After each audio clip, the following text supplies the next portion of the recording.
വളരെ ദുഃഖകരമായ സാഹചര്യത്തിലാണ് നാം ഈ പൊതുയോഗം ആരംഭിക്കുക.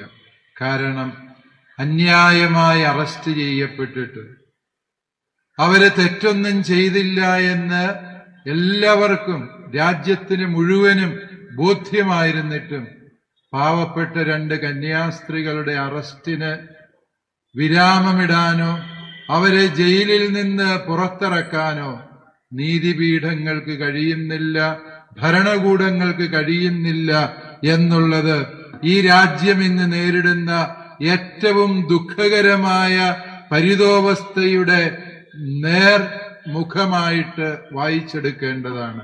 പ്രിയപ്പെട്ടവരെ, നമുക്ക് ഓർമ്മിക്കാം, നമ്മുടെ ഈ മലബാറിന്റെ മണ്ണിൽ ജനിച്ചു വളർന്ന സിസ്റ്റർ വന്ദന ഫ്രാൻസിസ്, ആ സിസ്റ്ററിന്റെ ഭവനത്തിൽ ഞാൻ പോവുകയുണ്ടായി. ആ അമ്മ ഈ വിവരം ഇതുവരെയും അമ്മയെ അറിയിച്ചിട്ടില്ല. കാരണം അമ്മ അത്രയേറെ ശാരീരിക അവശതയിൽ കഴിയുന്ന വ്യക്തിയാണ് എന്നുള്ളതുകൊണ്ട്. ആ സഹോദരങ്ങള് എത്രയേറെ വലിയ ദുഃഖത്തോടെയാണ് ഇവിടെ കഴിയുന്നത് എന്ന് നമുക്കറിയാം. പ്രിയ സഹോദരങ്ങളെ, അതുപോലെ തന്നെ എറണാകുളം അങ്കമാലി അതിരൂപതയിൽപ്പെട്ട സിസ്റ്റർ പ്രീതി മേരി, അവരും ഈ ജയിലിൽ അടയ്ക്കപ്പെട്ടിരിക്കുകയാണ്. ഇവര് 2 പേരും ASMI സന്യാസിനി സമൂഹത്തിലെ അംഗങ്ങളാണ്. ASMI സന്യാസിനി സമൂഹത്തിന്റെ പ്രത്യേകത എന്ത് എന്ന് ചോദിച്ചാല്, കേരളത്തിൽ കുഷ്ഠരോഗം പടർന്നു പിടിച്ച കാലഘട്ടത്തില് ജോസഫ് കണ്ടത്തിൽ എന്ന താപസവര്യനായ വൈദികൻ കുഷ്ഠരോഗികളെ ചികിത്സിക്കാൻ ഇവിടെ സംവിധാനങ്ങളില്ല, അവരെ പരിപാലിക്കാൻ ഇവിടെ യാതൊരു സാഹചര്യങ്ങളും ഇല്ലാതെ പോകുമ്പോൾ ഒന്നുകിൽ വീട്ടുകാര് തന്നെ കുഷ്ഠരോഗികളെ വീട്ടിൽ നിന്ന് ആട്ടിയോടിക്കേണ്ട സാഹചര്യം, അല്ലെങ്കിൽ കുഷ്ഠരോഗിയെ വീട്ടിലിട്ടിട്ട് മറ്റെല്ലാവരും വീട് വിട്ട് ഓടിപ്പോകുന്ന സാഹചര്യം, ആരാരും തുണയില്ലാത്ത കുഷ്ഠരോഗികളെ നെഞ്ചോട് ചേർത്ത് പിടിച്ച് അവരെ വളർത്തിയെടുക്കാൻ, അവരെ ചികിത്സിക്കാൻ, അവരിൽ നിന്ന് രോഗം പടരുമെന്ന ഭീതിയെ അവഗണിച്ച് സ്വജീവൻ അപകടത്തിലാകുന്ന സാഹചര്യത്തിലും അവർക്ക് വേണ്ടി അധ്വാനിക്കണം, അവർക്ക് വേണ്ടി ജീവിക്കണം എന്ന നിർബന്ധ ബുദ്ധിയോടെ തുടങ്ങപ്പെട്ട ഒരു സന്യാസിനി സമൂഹമാണ് ഗ്രീൻ ഗാർഡൻ സിസ്റ്റേഴ്സ് അഥവാ ASMI സന്യാസിനി സമൂഹം.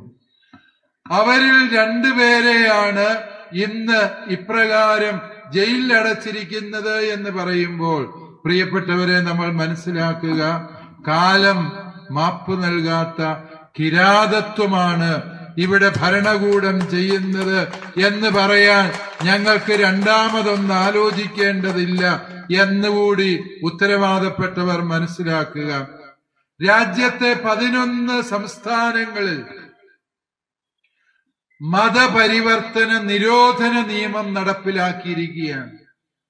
ഈ മതപരിവർത്തന നിരോധന നിയമം എന്നത് നമുക്കറിയാം, മതസ്വാതന്ത്ര്യ നിയമം എന്ന പേരില് 1930-കൾ മുതൽ ബ്രിട്ടീഷ് സർക്കാരിന്റെ കാലത്ത് തന്നെ നിലവിലുണ്ടായിരുന്ന നിയമമാണ്.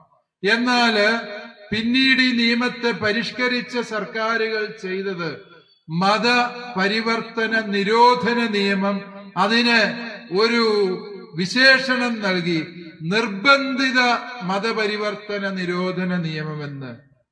നിർബന്ധിച്ച് ആരെയും മതം മാറ്റാൻ പാടില്ല എന്ന് പറയുന്നതില് ഒന്നാമത് നിൽക്കുന്നത് ക്രൈസ്തവ സമൂഹമായിരിക്കും എന്ന കാര്യത്തില് ആർക്കും ഒരു തർക്കവും വേണ്ട.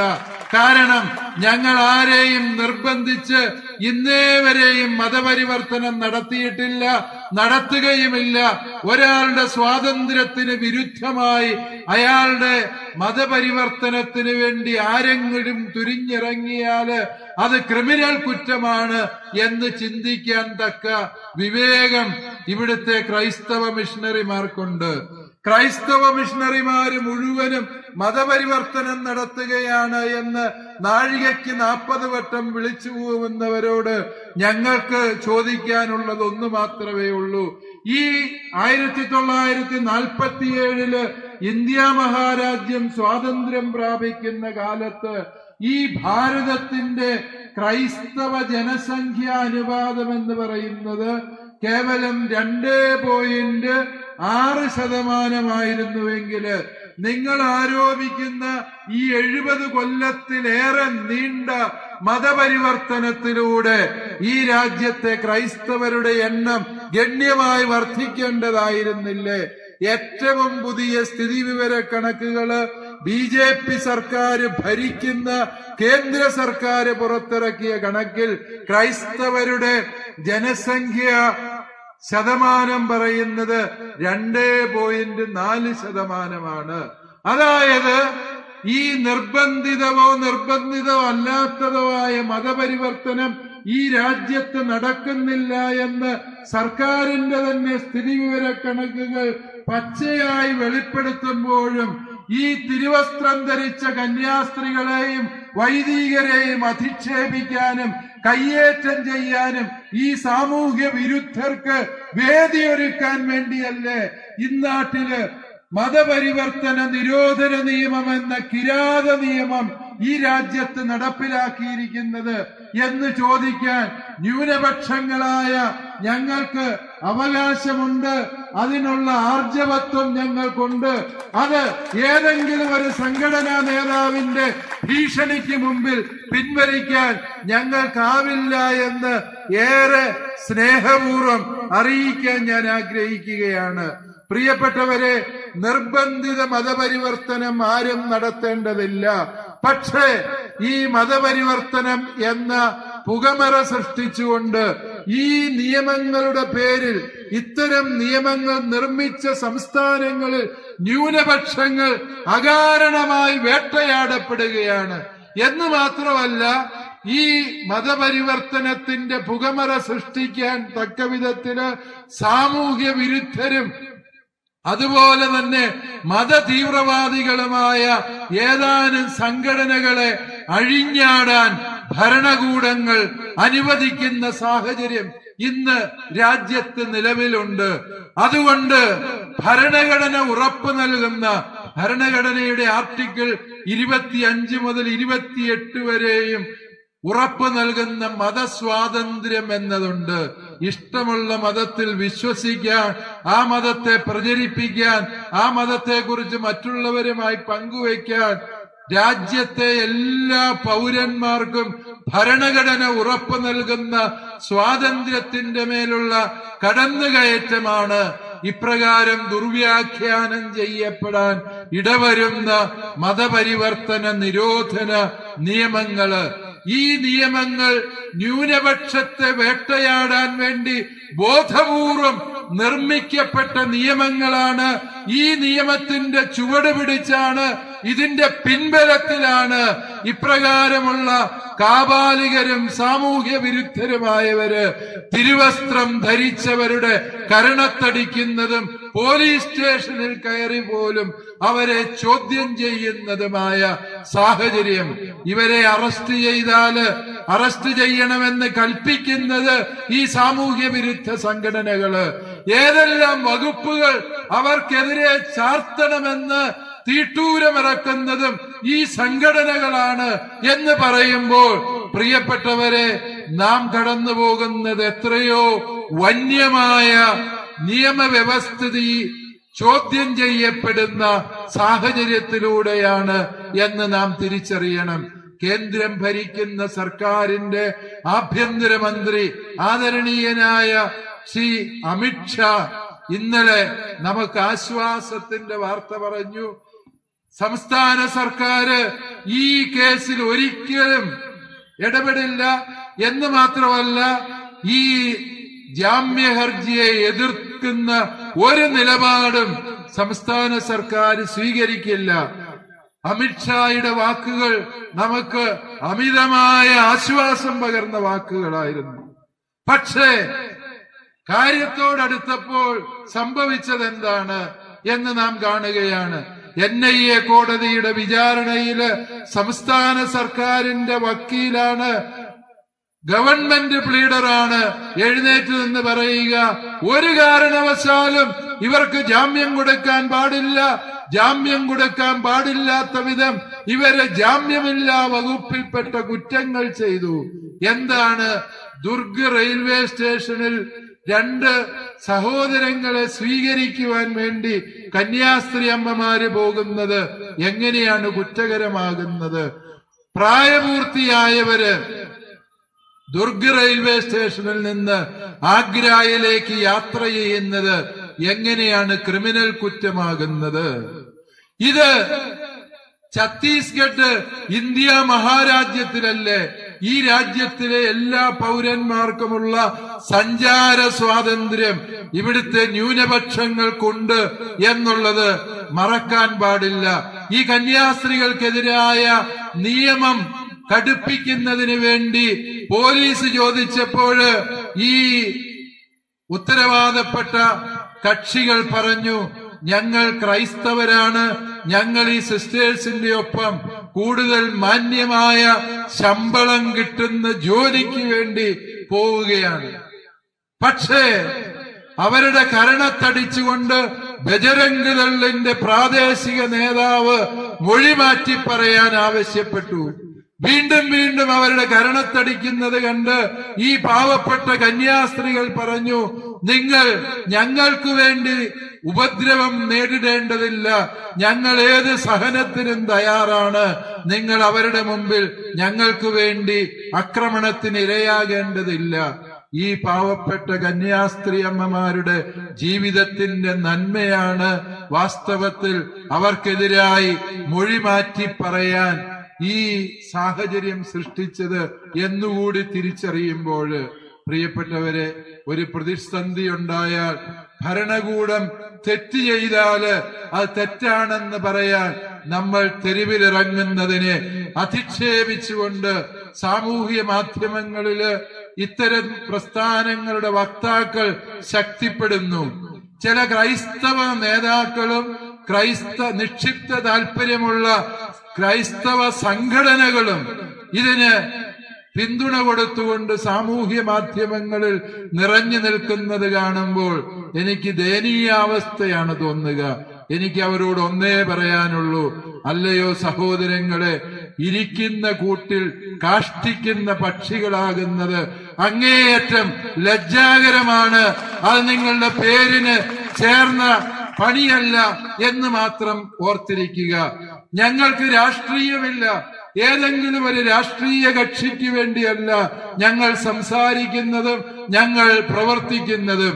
ഞങ്ങൾ നീതി നിഷേധിക്കപ്പെട്ട ഞങ്ങളുടെ സഹോദരിമാർക്ക് വേണ്ടിയാണ് സംസാരിക്കുന്നത് എന്ന കാര്യം ഉത്തരവാദപ്പെട്ടവർ മനസ്സിലാക്കിയിരിക്കുന്നത് നല്ലതാണ്.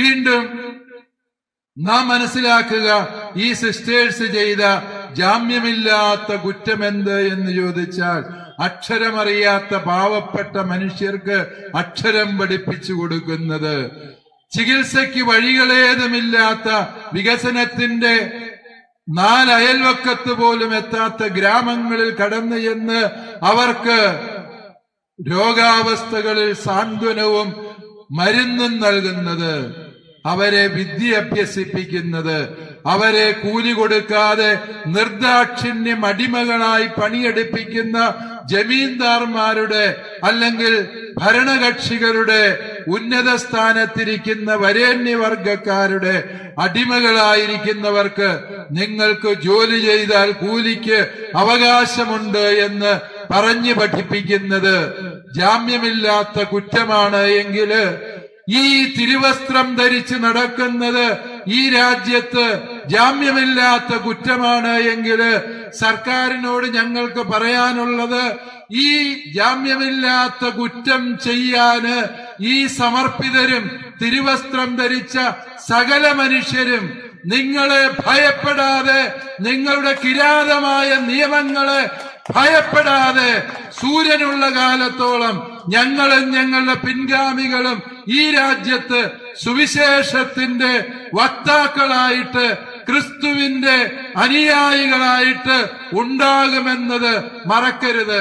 കാരണം ഞങ്ങൾ ഇപ്രകാരമുള്ള ഭീഷണികളിൽ പതറി നിൽക്കുന്ന ഒരു സമൂഹമല്ല. നിങ്ങളെക്കാളും വലിയ ശക്തരായ, സൂര്യനസ്തമിക്കാത്ത റോമാ സാമ്രാജ്യത്തിന്റെ മതമർദ്ദനത്തെ അതിജീവിച്ചവരാണ് ക്രൈസ്തവര്. ഓർക്കുക, ഈ ക്രിസ്ത്യാനികളെ വിളക്കുകാലുകളായി എണ്ണത്തുണി ചുറ്റി ജീവനോട് കത്തിച്ചു നിർത്തിയ റോമിന്റെ തെരുവീഥികള് ചരിത്രത്തിന്റെ ഭാഗമാണ്. ക്രിസ്ത്യാനികളെ ജീവനോട് തൊലിയുരിഞ്ഞ് എടുക്കുവാൻ അവരുടെ കാലുകൾ കുതിരക്കാലുകളിൽ കെട്ടി വലിച്ചു കീറാൻ കിരാതമായ മാർഗങ്ങൾ റോമൻ ചക്രവർത്തിമാര് അനുവർത്തിച്ചിരുന്നു. പക്ഷേ ഏതൊരു മണ്ണിലാണോ ക്രിസ്ത്യാനിയുടെ രക്തം വീണ് കുതിർന്നത്, ആ റോമിന്റെ തെരുവീഥികളെന്ന് പരിശുദ്ധ പിതാവ് ലയോ മാർപ്പാപ്പ പാദമൂന്നുന്ന മണ്ണാണ് എങ്കില് എല്ലാ രക്തസാക്ഷിത്വവും പ്രിയപ്പെട്ടവരെ വിജയിക്കാനുള്ളതാണ്. കുരിശുമരണങ്ങൾ ഉത്ഥാനത്തിന്റെ നാന്ദിയാണ് എന്ന് ഞങ്ങളെ കുരിശിലേറ്റുന്നവര് അറിഞ്ഞിരിക്കുക. എത്ര ആഴത്തിൽ ആഞ്ഞടിക്കുന്നുവോ, എത്ര ക്രൂരമായി പീഡിപ്പിക്കുന്നുവോ, അത്ര കണ്ട് തീവ്രമായി ശക്തമായി ഈ ക്രൈസ്തവ വിശ്വാസം ഉടലെടുക്കും, ശക്തി പ്രാപിക്കും. റാണി മരിയ എന്ന പാവപ്പെട്ട കന്യാസ്ത്രീയെ ഇതേ വ്യക്തിത്വങ്ങൾ തന്നെയാണ് നിഷ്ഠൂരമായി കൊല ചെയ്തത്. ആ കൊലപാതകം നടത്തിയ ഗ്രാമത്തിൽ ആ കൊല നടത്തിയ വ്യക്തി തന്നെ ഇന്ന് ക്രിസ്തുമാർഗത്തിലേക്ക് വന്നുവെങ്കില് ഇന്നത്തെ പീഡകരെ നിങ്ങൾ അറിഞ്ഞിരിക്കുക, നിങ്ങൾ കാണിക്കുന്നത് അബദ്ധമാണ്. കാരണം പീഡിപ്പിക്കും തോറും ശക്തമാകുന്ന ആത്യന്തികമായ ആന്തരിക ശക്തിയുള്ള വിശ്വാസമാണ് ഈ ക്രൈസ്തവ വിശ്വാസം എന്നുള്ളത് നിങ്ങൾ മറക്കരുത്. ഞങ്ങളാരും നിങ്ങളെ തിരിച്ചടിക്കാൻ വരില്ല, ഞങ്ങളാരും നിങ്ങളെ ആക്രമിക്കാൻ വരില്ല. ഞങ്ങളെ ആക്രമിക്കുന്നവരെ എങ്ങനെ തോൽപ്പിക്കാമെന്ന് ഞങ്ങളാരും ഗൂഢമായി ചിന്തിക്കുന്നില്ല. മറിച്ച് ഞങ്ങൾ സുവിശേഷത്തിന്റെ ക്ഷമയുടെ പാതയിൽ മാത്രമാണ് എക്കാലവും നീങ്ങുന്നത് എന്ന് സത്യമോർക്കുക. ഒരു കാര്യം കൂടി പറഞ്ഞ് ഞാൻ അവസാനിപ്പിക്കുകയാണ്. ഈ കേന്ദ്ര സർക്കാർ നിലപാടുകൾ സ്വീകരിച്ചിട്ടും സംസ്ഥാന സർക്കാർ ആ നിലപാടിനൊപ്പം നിൽക്കുന്നില്ല എങ്കിൽ എന്താണ് നമ്മൾ മനസ്സിലാക്കേണ്ടത്? സംസ്ഥാന സർക്കാരിനോ ആ സർക്കാരിന്റെ ഒപ്പം നിൽക്കുന്നവർക്കോ ഏതോ നിക്ഷിപ്ത താല്പര്യമുണ്ട്. അവര് ഈ രാജ്യത്തിന്റെ മതേതരത്വത്തെ കാറ്റിൽ പറത്തുവാൻ ബോധപൂർവം ശ്രമം നടത്തുന്നു എന്നല്ലേ അർത്ഥം? ബഹുമാനപ്പെട്ട ആഭ്യന്തരമന്ത്രി ഇന്നലെ പറഞ്ഞ വാക്കുകൾ ഞങ്ങൾക്ക് ആശ്വാസകരമായി എങ്കില് അത് വിശ്വാസയോഗ്യതയുള്ളതാകണമെങ്കില് ഈ സംസ്ഥാന സർക്കാരില് ആഭ്യന്തരമന്ത്രിയുടെ നിലപാടിനെതിരായ നിലപാടെടുക്കാൻ നിർദ്ദേശം കൊടുക്കുന്നത് ആരാണോ അവർക്കെതിരായ നടപടികൾ എടുക്കുന്നു എങ്കിൽ മാത്രമേ കേന്ദ്ര സർക്കാരിന്റെ നിലപാടിന്റെ ആത്മാർത്ഥതയെ ഞങ്ങൾക്ക് വിശ്വസിക്കാൻ സാധിക്കുകയുള്ളൂ എന്ന സത്യം കൂടി പ്രിയപ്പെട്ടവരെ, ഉത്തരവാദപ്പെട്ടവരെ ഓർമ്മിപ്പിച്ചുകൊണ്ട് ഈ മതപരിവർത്തന നിയമത്തിന്റെ നിരോധന നിയമത്തിന്റെ പേരില് ഇനി ഒരു കന്യാസ്ത്രീ അമ്മയോ ഒരു വൈദികനോ ഒരു ക്രിസ്ത്യാനിയോ ഒരു മുസൽമാനോ ഈ ഭാരതത്തിന്റെ മണ്ണിൽ പീഡിപ്പിക്കപ്പെടുന്ന സാഹചര്യം ഒഴിവാക്കാൻ വേണ്ട നിയമ നടപടികള്